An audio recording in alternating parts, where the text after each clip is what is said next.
성경의 모든 책 중에서 요나서는 예상치 못한 결말을 보여주는 책입니다. 보통은 아수르가 구원을 받고 끝나거나 멸망하는 것으로 끝나야 할 텐데 그 이후의 이야기를 결말로 보여주기 때문입니다. 그러나 마지막 장의 내용이 조금 간과되었던 것 같습니다.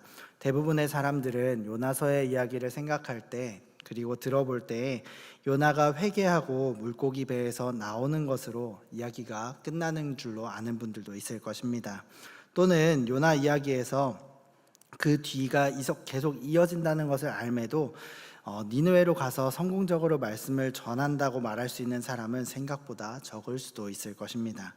이뿐만 아니라 더 나아가서 이 적은 사람들 중에서 대부분도 이야기가 거기서 끝난다고 생각하는 분도 계실 수 있습니다. 하지만 깜짝 놀랄 마지막 장이 남아있고 전체 이야기의 진정한 교훈이 그 뒷부분에서 드러납니다. 아수르는 세계 최강대국이자 가장 잔인한 강대국이었습니다. 처음에 요나가 그 수도로 가서 말씀을 전하고 싶어 하지 않았던 것은 이해할 만합니다. 지금까지 아수르의 잔악함은 많이 이야기했기에 이제 더 말씀드리지는 않겠습니다. 하지만 그 잔악한 아수르의 요나가 하나님의 임박한 심판을 선포했을 때에 대규모 회개가 일어났습니다. 하나님은 그 회개에 응하셨고 심판을 유예하셨고 또 도성을 멸망시키지 않으셨습니다. 이 일은 원래 있을 수 없는 놀라운 일입니다. 많은 현대 독자들은 이런 이야기에 대해서 회의적으로 반응합니다. 우리가 성경을 읽을 때 또는 뉴스에서 볼 때, 생활을 살면서 볼 때 대규모 폭력의 기록은 우리는 쉽게 믿을 수 있습니다. 이럴 수 있겠지라고 생각을 할 수 있는 거죠. 그렇지만 대도시의 다양한 계층의 사람들이 일치해서 불의에서 돌이키기로 합의했다라는 것은 어쩌면 우리에게 불가능하다고 생각되는 믿을 수 없는 일일 것입니다. 하지만 바로 그 일이 실제로 벌어졌습니다.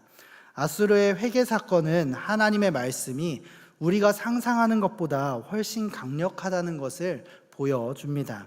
말씀의 능력은 우리의 상상보다, 생각보다 훨씬 크고 강력합니다. 만약 요나서가 여기서 이렇게 끝났으면 얼마나 좋을까요? 그리고 요나는 기뻐하며 자기 땅으로 돌아갔더라 라고 말이죠. 이렇게 의기양양한 분위기에서 3장으로 막을 내렸으면 참 좋았을 것입니다. 그러나 사건은 예기치 못한 국면을 맞습니다. 본문 1절을 보면 요나가 매우 싫어하고 성을 내는 모습을 보게 됩니다. 아니, 성공적으로 사역을 마쳤고 많은 열매가 나타났는데 요나가 이런 반응을 보이는 것, 화를 내는 것은 충격적이고 이해하지 못하는 부분일 수 있습니다. 유명한 미술관에서 자신의 작품을 설치해 준다고 예술가들이 화를 낼까요? 그렇지 않을 겁니다. 음악가들이 카네기홀에서 자신의 공연을 할 수 있게 되고 또 기립박수를 받을 때 화를 낼까요? 전혀 그렇지 않겠죠. 그렇다면 왜 요나는 평생 만난 사람들 중에 가장 거친 청중에게 말씀을 전했고 그들 중 마지막 한 사람까지 적극적으로 회개하며 반응하는 그 상황 가운데에 왜 불같이 격분하면서 어찌할 바를 몰랐을까요? 그 이유는 요나가 니느웨에 오기 싫어했던 이유와 같습니다. 요나의 문제는 구체적으로 2절과 3절에 나타납니다. 먼저 2절인데요. 여호와여, 내가 고국에 있을 때에 이러하겠다고 말씀하지 아니하였나이까. 그리고 그 다음에 하나님의 인애와 자비를 찬양하지 않습니다. 이렇게 말을 해놓고 그 다음에는 불평이 이어집니다.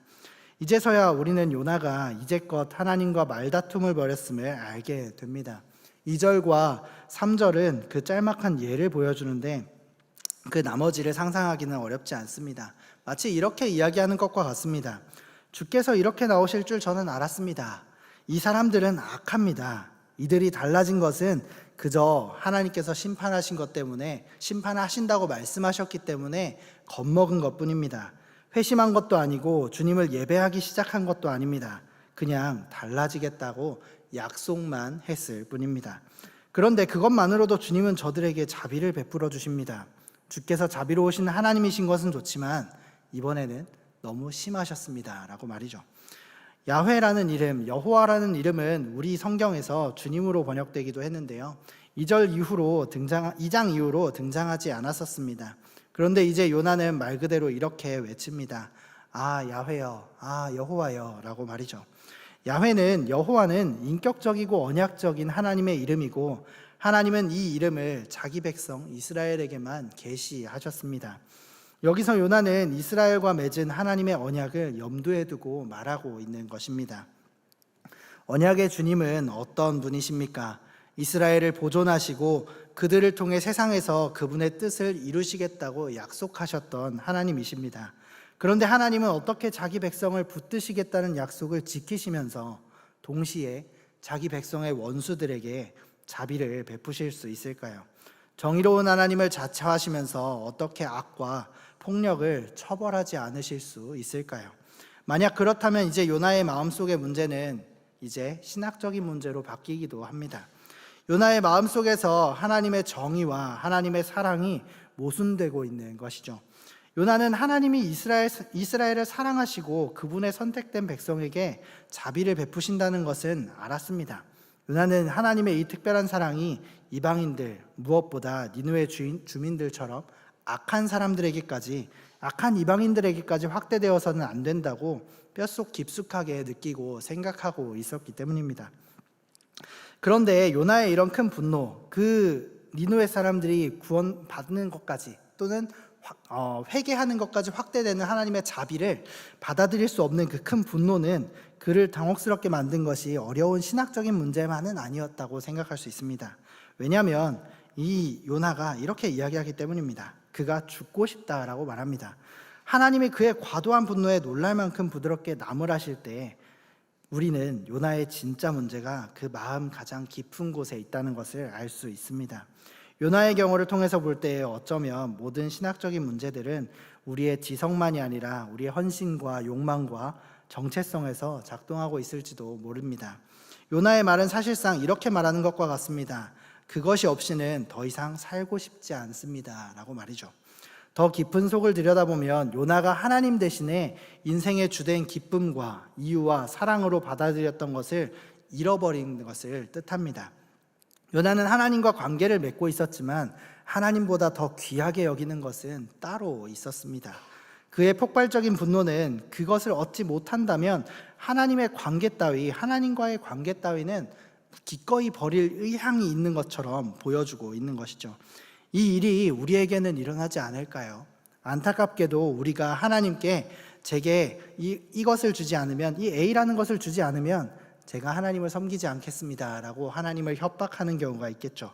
그 A가 바로 우리의 참된 근거가 되고 우리가 하나님보다 더 사랑하는 최고의 사랑, 또 진정한 신, 가장 원하는 우리가 의지하는 대상이라는 것을 쉽게 알 수 있습니다. 여기서 요나는 그의 삶의 유일하고 참된 근원이 되셔야 할 하나님께 저에게는 그 하나님이 근원이 되는 의미가 아닙니다. 저의 의미는 따로 있습니다. 제가 사는 이유는 하나님이 아닙니다 라고 말을 하고 있는 것입니다. 요나에게 가장 중요한 것은 무엇이었을까요? 하나님은 니느웨의 회개를 기뻐하셨지만 니느웨의 회개는 이스라엘의 국익에는 위협이 되는 것이었습니다. 요나가 볼 때 하나님의 뜻과 이스라엘의 정치적 운명이 따로 움직이는 것만 같아 보였기 때문입니다. 그렇다면 이제 요나는 둘 중에 하나를 선택해야 됩니다. 이스라엘의 국익이냐 아니면 하나님의 뜻이냐 말이죠. 여기서 요나는 자신에게 둘 중에 어느 것이 더 중요한지 분명하게 밝히고 있습니다. 물론 자기 나라를 염려하는 것은 누구라도 아수르의 생존에 불안감을 느꼈을 것입니다. 우리가 잘 알듯이 아수르는 테러 국가였기 때문입니다. 가는 곳마다 문제를 일으키는 곳이 바로 아수르였습니다. 하지만 요나는 많은 시편 저자들과 달리 자신의 불안을 가지고 하나님께 나아가지 않았습니다. 그리고 하나님을 신뢰하지도 않았습니다. 요나는 이미 이스라엘의 안전과 하나님에 대한 충성 중에 하나를 선택해야 한다면 하나님을 밀어낼 준비가 되어 있었기 때문입니다. 이것은 자기 나라에 대한 관심과 사랑을 넘어선 일종의 신격화였습니다. 어떤 사람은 요나를 이렇게 보는 것에 대해 불쾌감을 표시할 수도 있습니다. 요나가 애국자이기 때문에 비판하지 말아야 한다라고 말이죠. 그 근거는 이것입니다. 요나는 훌륭한 애국자였을 뿐이지 그 잘못이 아니다. 우리 모두 요나처럼 애국자가 되어야 한다라고 말입니다.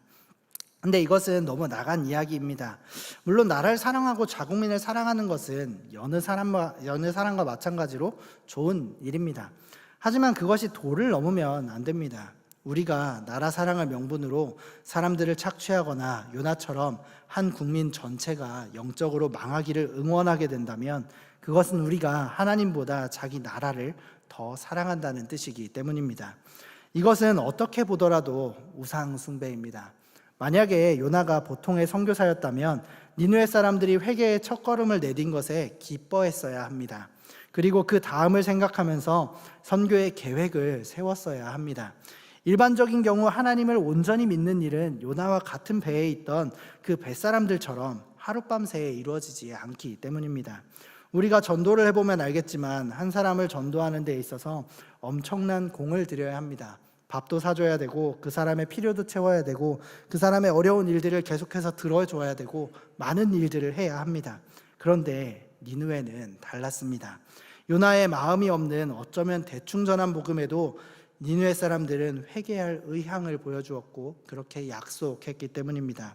그러면 요나는 이런 보배와 같은 니느웨 사람들에게 새로운 하나님의 성품과 그분과의 언약적 관계가 무엇인지 그것이 무엇을 의미하는지 가르쳐서 회개의 여정을 이어가도록 도울 준비가 되어 있어야 했던 거죠.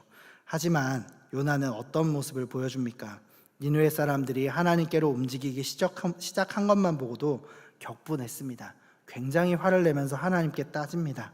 니느웨 성으로 되돌아가 가르치고 설교하는 대신에 하나님이 그곳을 심판하기를 바란다며 성 바깥에 머무르는 모습을 보여줍니다. 만약 그리스도인들이 다른 민족과 종족의 유익 또는 구원보다 자신들의 이익과 안전에 더 관심을 가진다면 요나와 같은 죄를 짓고 있는 것입니다. 그리스도인들이 인류의 유익이나 세상에서 하나님 나라가 진척되는 것보다 내 나라가 경제적으로 군사적으로 번영이 되기를 원한다, 그것이 더 중요하다라고 한다면 마찬가지로 요나와 같은 죄를 짓고 있는 것입니다. 그렇다면 그들의 정체성은 구원받은 죄인이자 하나님의 자녀라는 사실이 아니라 내 민족과 내 국적에 뿌리내리고 있는 것이기 때문입니다. 자기 나라와 국민에 대한 요나의 정당한 사랑은 지나치게 커져서 하나님을 사랑하는 그 하나님 사랑에 맞설 만큼 비대해졌습니다.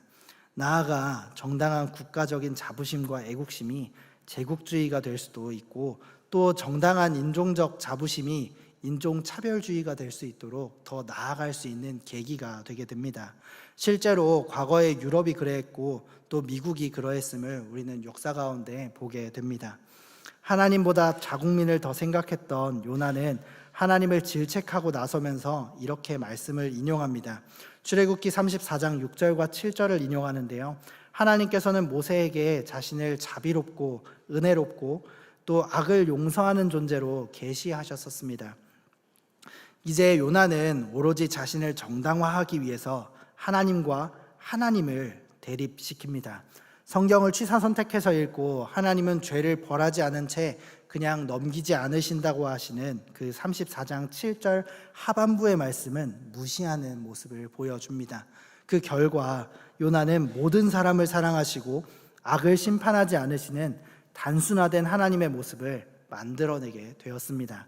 이런 결론에 이른 요나는 성경을 이용하여서 자신의 과도한 울분과 분노와 쓰라린 마음을 정당화해 버린 것입니다. 요나가 한 일은 이제 간 예수님을 믿기 시작한 사람부터 가장 경건한 그리스도인들에게까지 매우 위험한 일입니다. 요나가 한 일은 성경을 선별적으로 이용해서 자기를 정당화한 일입니다. 우리가 통칭 자유주의 신학자라고 부르는 사람들의 경우가 같습니다. 그들은 성경을 해부하고 성경이 성경을 반대하게 만드는 방식으로 성경의 권위를 허물어서 성경에 복종할 필요가 없다라고 주장하는 학자들입니다. 요나의 사례는 그중 한 가지 사례가 됩니다. 그 잘못이 되겠지요. 또 다른 사례로는 비그리스도인들이나 자신과 견해가 다른 그리스도인들에게 맞서기 위해서 성경을 펼쳐서 자기의 정당성을 찾아내는 사람이기도 합니다. 그들은 자기의 생각이 다른 이들에 비해서 얼마나 우월한지 보여주는 논증들을 찾아내는 단순한 그리스도인들이라고도 표현할 수 있습니다. 언뜻 보면 그들이 똑똑해 보일 수도 있습니다. 하지만 사실 그들은 이거 봐, 내가 맞잖아 라는 것을 보여주기 위해서만 성경을 보는 사람들입니다. 그렇게 성경을 읽으면서 자신이 의롭고 지혜롭게 느껴질 때마다 증명하려고 합니다. 그런데 이런 행동은 어리석은 행동입니다. 성경을 이용해서 자신을 바보나 그보다 못한 존재로 만들고 있기 때문입니다. 성경은 잠언 26장 12절을 통해 악한 바보들의 특징이 스스로 지혜롭게 여기는 것으로 말하기 때문입니다. 다시 말해서 성경을 읽는 데에 자신이 더 의롭게 느껴진다면 성경을 잘못 읽고 있다고 스스로 확신해야 합니다. 그 이유는 성경의 중심 메시지를 놓치고 있는 것이기 때문입니다. 그러면 바르게 읽는 것은 무엇일까요? 성경이 우리를 겸허하게 하고 비판하고 우리의 결함에도 불구하고 하나님의 사랑과 은혜로 우리를 격려할 때에 성경을 제대로 바르게 읽고 있다고 말할 수 있습니다. 그 이유는 성경이 우리 자신에 대해 가르치는 것은 우리가 의롭지 않다라고 하는 것이기 때문입니다. 우리는 스스로 의롭다 할 도리가 없습니다. 우리는 다른 이들을 정죄할 수도 없고 다른 이들이 틀렸다고 우리만 옳다고 말할 권리 또한 없습니다. 그저 하나님의 은혜로운 행하심만이 우리를 구원할 수 있다는 것을 확인할 뿐입니다. 이것이 성경의 가르침입니다. 우리가 이 가르침을 고수한다면 성경 읽기는 유용하고 건전한 일이 되어서 우리 안에서 열매를 맺게 될 것입니다. 만약 성경을 내 옳음이나 의로움을 확인하기 위해서 내 자아를 부풀리고 다른 모든 이들을 질타하는 데, 정죄하는 데 사용하면 어떻게 될까요? 그 사람에게 성경 공부는 죽음의 원천이 되고 사탄의 일이 될 것이라는 결론을 내릴 수 있습니다. 성경에 아주 명확한 예가 있는데요. 예수님께서 광야에서 시험 받을 때 그 예수님께 맞섰던 사탄이 바로 그 예입니다. 사탄은 성경을 인용해서 예수님을 넘어뜨리려고 합니다. 그리고 요나가 성경을 사용한 방식은 사탄과 같은 방법으로 사용했고 그 방법은 그에게 기쁨을 가져다 주기는커녕 절망의 낭떠러지로 데려갔습니다. 그 끝은 무엇입니까? 이제 요나는 하나님께 목숨을 거두어 달라고 요청하는 데까지 떨어지게 됩니다. 지금까지 요나서를 살펴보고 나니까 이제 요나가 큰 물고기 뱃속에서 드렸던 그 기도 안에 나중에 이 요나가 무너질 거라는 실마리가 들어있었습니다. 애초에 요나가 달아났던 이유는 하나님이 이스라엘의 적들에게 자비를 베풀 것이라고 생각했고 그리고 그것이 불의하다고 보았기 때문입니다. 근데 이 장에서 요나는 본인에게 자비가 필요함을 깨달았습니다. 자기도 죄인이라는 것을 깨달았던 거죠. 만약 하나님께서 그를 철저하게 공정하게 대하셔서 요나가 받아 마땅한 것만 주신다면 자신에게 아무 소망이 없다는 현실을 직면했었습니다. 그래서 물고기 뱃속에서 자신에게 은혜가 필요함을 더 깊이 이해하게 되었었습니다. 하지만 요나는 기도의 마지막에서 우상을 붙드는 자들은 하나님의 사랑을 빼앗기게 된다고 2장 8절에서 말했었는데 자신에게 은혜가 필요함은 깨달았지만 교만함은 없어지지 않았었습니다. 그래서 이걸 알 수 있는 부분은 바로 이교도들은 우상을 섬겼지만 자신은 아니라고 확신한 것에 바로 요나의 교만이 들어 있습니다. 물론 요나도 자비가 필요한 존재였지만 이교도들과 같은 수준은 아니라고 생각한 것입니다. 그에게는 여전히 모종의 영적인 공로가 있었습니다. 여전히 하나님께 나는 이렇게 잘 살고 있어라고 말하는 내세울 것이 있었습니다. 성경은 예레미야 9장과 로마서 3장을 통해 말합니다. 인간에게는 자신의 업적과 노력을 통해 스스로를 정당화하고 자신의 의와 만족과 경력과 또는 성취를 자랑하려는 피할 수 없는 욕망이 있다는 것을 말입니다. 요나의 독서는 다소 줄었지만 사라지지는 않았었습니다. 요나가 구원은 여호와께 속하였다라고 외쳤지만 사실상 그러나 나는 저 끔찍한 이교도들과는 다릅니다라고 외쳤던 것입니다. 하나님이 니느웨에 자비를 베푸시자 요나가 영적인 충격을 받고 어쩔 줄 몰라 했던 것은 바로 이 때문입니다. 요나는 여전히 자비는 어느 정도 자격 있는 사람이 받는 것으로 여겼기 때문입니다. 그리고 그 사람에게 베풀어야 한다라고 생각했고 니느웨 사람들은 그 자격이 없다라고 생각했습니다. 지금까지 요나의 모습을 볼 때 우리는 하나님의 은혜를 이해하고 그로 인해 변화를 이루려면 언제나 여러 단계로 구성되는 긴 여정이 따라야 한다는 것을 배웁니다. 그것은 한 번의 카타르시스적인 경험 또는 물고기 뱃속에 들어가는 것 같은 파국적인 경험으로 단번에 이루어질 수는 없습니다. 요나를 보면 그가 하나님과 그분의 은혜를 철저히 파악한 것처럼 보일 때마다 사실은 더 깊이 내려갈 필요가 있다는 것을 보여줍니다. 사람 마음 끝까지 내려간다는 것이 의미하는 바가 무엇입니까? 주님, 그것을 주시면 제가 하나님께 순종하겠습니다 라고 말하는 사람에게 바로 그것이 절대적인 것임을 드러납니다. 그 사람에게 하나님은 그 목적을 이루기 위한 수단에 불과하기 때문입니다. 무엇이 되었든 그것이 진짜 마음 가장 밑바닥에 놓인 것입니다. 바로 그것이 하나님보다 그의 행복에 더 근본이 되는 주체가 되는 것입니다. 그런데 우리 마음에 하나님보다 더 중요한 것이 있는 한 우리는 요나처럼 허약하고 독선적인 사람이 될 수밖에 없습니다. 무엇이 되었든 그로 인해서 교만해지게 되고 그걸 갖지 못한 이들을 깔보게 될 것이기 때문입니다. 그 속에는 두려움과 불안이 생겨날 것입니다. 만약 우리의 행복의 토대가 위협받는 상황이 되면 분노와 불안과 절망에 휩싸여서 어쩔 줄 모르게 될 것입니다. 하나님의 은혜로 우리의 마음의 밑바닥에 도달한다는 것은 우리가 여러 방식으로 온갖 것을 우상과 스스로를 구원의 수단으로 삼는 것을 인식하는 일입니다. 그리고 이 일이 사실은 우리가 온전히 하나님의 은혜로 사는 존재임을 마침내 인정하는 데까지 나아가는 과정 가운데 있다는 것입니다. 그리고 이 일이 우리가 그렇게 인정하는 그 순간에 우리는 하나님께를 더욱더 사랑하게 될 것입니다. 그러면 우리는 하나님으로부터 무언가를 얻기 위해서가 아니라 하나님을 위해서, 하나님 때문에, 하나님께서 우리를 먼저 사랑하셨기 때문에 우리도 라는 생각을 가지고 그저 하나님의 하나님 되심으로 인해서 하나님을 알고 기뻐하고 하나님처럼 되는 기쁨 때문에 하나님을 섬기게 될 것입니다. 하나님의 자녀가 되는 기쁨을 누리게 될 것입니다. 우리가 하나님의 은혜로 마음의 밑바닥에 이를 때 하나님의 은혜가 우리의 독성과 두려움을 서서히 그러나 확실하게 뽑아내기 시작하는 것을 보게 될 것입니다. 이렇게 독선적이고 하나님께 대드는 요나에게 하나님은 한 가지 질문으로 점잖게 나무라십니다. 네가 성내는 것이 옳으냐 하고 말입니다. 여기서 오해하지 말아야 할 것은 화가 잘못이 아니라는 점입니다. 화를 내는 것은 사랑하는 그 무엇이 위협받거나 해를 입을 때 나오는 것으로 적절한 반응입니다.